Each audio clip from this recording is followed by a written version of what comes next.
folks, thanks for checking in. I'm out here tonight in the garage where I have my 10-meter range set up, and I thought I would share my loadout for this summer's hunting adventures. The fine folks over at Raw sent me a micro hunter. They said, John, we want you to use the heck out of it and then report back your findings to us. I said, challenge accepted. So we're going to be doing some hard use testing out in the field with this little carbine. Now, if you guys follow along on the channel, I have used airgun carbines for a very long time. I used the Benjamin P-Rod for many years doing ground squirrel hunting. Also used the Brocock Atomic, just great platforms. And I really wanted to step up my game with something with a little more punch to it because everything's bigger in Texas, right? So we're gonna deep dive into this air gun. We'll talk about what I put on there, my thought process behind what I'm doing, and then I'll show you some Chrony numbers that I was able to put up a little while ago.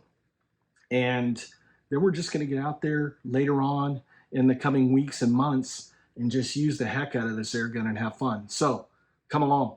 Let's start with the stock and then we'll work our way forward. First off, it's your standard AR stock.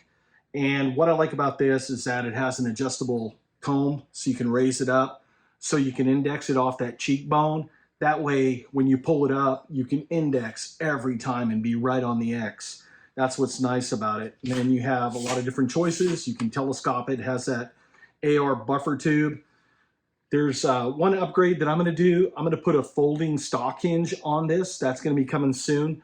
That way I can get this in a backpack and just stay a little more low-key with this. Next up, let's talk about the breech. The breech on all the Raws are basically the same. They're all like this match grade style breech and trigger. That's what makes them so nice. So no matter what platform you get, you're getting the same breech and trigger setup on every gun. Now, I was really surprised. When we did the trigger pull test on this, 5.0, 5.3, 5.4,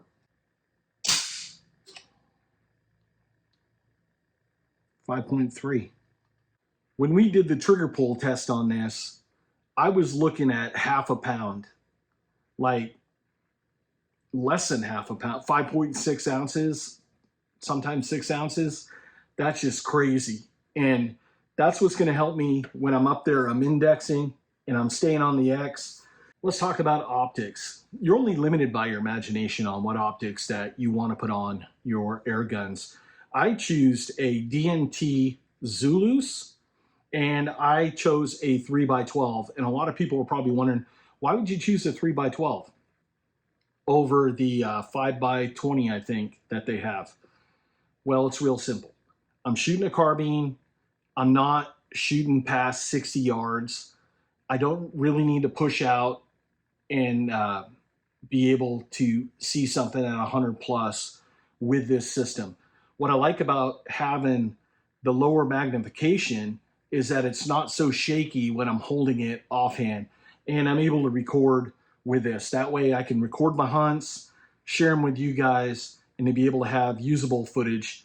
Now, if I had a long gun and I was shooting 100 plus yards at coyotes and hogs and things like that, I would go for the bigger optics. But for what I'm doing here, this is going to work fine for me. And what I like about it is that it was like just one shot, two shot, dialing it in. You take your shot, you freeze the screen, you move the crosshairs to where that round hit, and then boom, you're at zero on this. So really cool. I'll be doing a long-term test on this as well, and I will report back how this is working. They use a standard rotary magazine. Worked really good. I haven't had any problem. I've shot probably 100 rounds through this air gun. No jams. I'm using the standard JSB Diabolos, the 25.39 grain. huge shout out to Rick Ward, the urban air gunner, who turned me on to these years ago.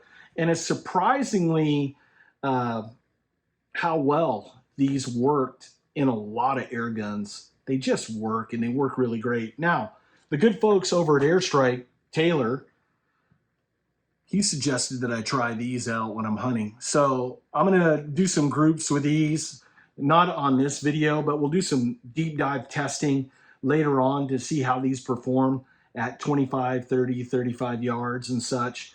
I chose these as like a hunting pellet with a little more knockdown punch, and they have the cutouts in the domes.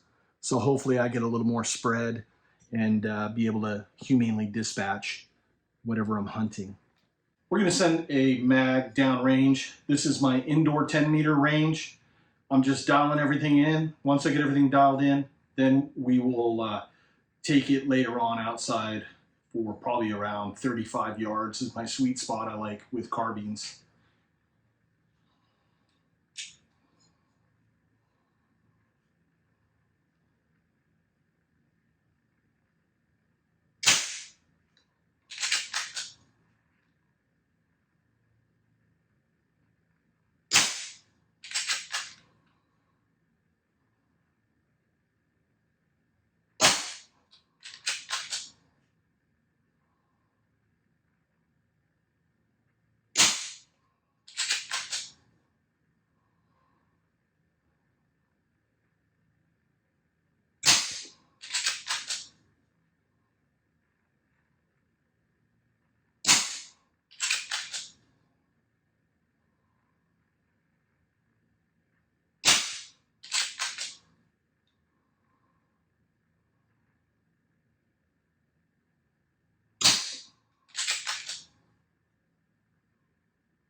Now let's talk about the air platform. We have a 210cc bottle. It's regulated, has your fill port on the side, and I like the fact that they put a cover on that. That's just a nice little attention to detail that I wish more airgun companies would use. We have our fill gauge on the side.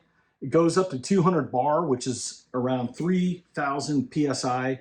So you're able to fill this with your smaller compressors, a hand pump, and I use the little bottle here to top them off as well. I carry it in my backpack when I'm hunting. Now I'm expecting to get probably about 2 full mags before I have to top it off. And it seems to be doing really well with that. And as the target suggests with that regulator, I mean, that's me offhand, not bad. Next up, I wanted to put a moderator on here. So I reached out to the good folks over at AIRSTRYK Airguns. They support the channel quite a bit. Awesome guys out of Bulverde, Texas. Check them out. I'll leave a link in the video description below. Taylor over there suggested a Impulse Air, and this is, I'm looking at the IA 1200 version. Now, what's great about that is these are stackable. So if you need to stack more baffles onto this system, you can do that. This being a carbine, I don't think I'm going to do that because it's a backpack gun and I'm trying to keep everything compact. But if I had a long gun that really had a bark, I might add 2, 3 baffles. It would depend on my needs. But for here shooting indoors in the 10-meter range, it's working fine. No hearing protection required, and it really tames the beast because there's only an 8.5-inch barrel in here. And then Rapid AirWorks has like an air stripper up front. Also forgot to add is that here on the chassis they have an M-LOK system where I put a Weaver Picatinny attachment on here. That way, if I want to use a bipod, or I used it to attach the buck rail Chrony to be able to get the results for you guys. It made it real easy to do. So there's a lot of different options on here. I might be putting some additional scope cameras on to be able to give you guys that POV sort of view of me hunting and going around, just trying to give you guys a more in the field experience. So we're going to test that out as well in the coming weeks and months. We're going to get some Chrony data for this using the JSB Diabolos.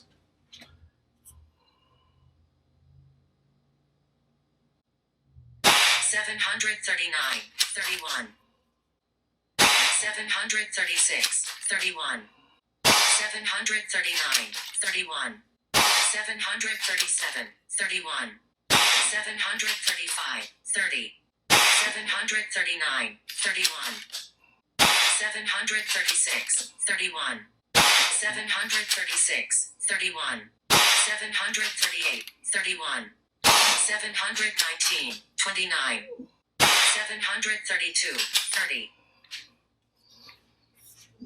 Well, that's a quick rundown. I know that's a lot of information to digest in a really short amount of time, but we're going to be doing a lot of videos with this system, just doing a shakedown. And like I said, I was really pleased. Yeah, it's only 10 meters, but offhand, I mean, for hunting, this is going to be one sweet rig.